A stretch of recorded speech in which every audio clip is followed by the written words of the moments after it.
After removing lots of screws, the first thing I noticed, which was interesting, was that there are actually nickel cadmium batteries on the power supply. Of course, they've been leaking too. That was kind of unexpected to find them. Not that they're leaking, that's fully expected. Otherwise, it has this typical design with slot-in cards, which you can see, and we can remove some of them by just pulling them out from the back. So here's something that says CPU 2A/2.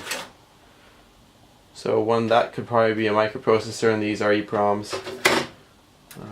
More add-in cards, more EPROMs, just normal. What's this? Is it no logic circuits? Some 74 series, yeah, some 74, yeah, lots of 74 series. Not unexpected. Oscillator, EPROMs. Ooh, this one looks interesting. Oh, that one looks kind of glittery.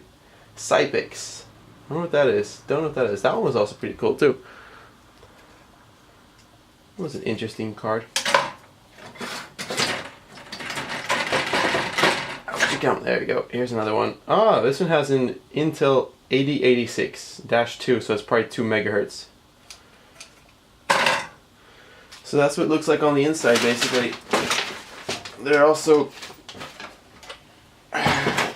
the inputs and outputs. I haven't really got to them yet, but they're pretty interestingly like shielded off and kind of hard to get to, so I haven't really removed all the insane amount of screws for those yet. But I'll get to those in a bit.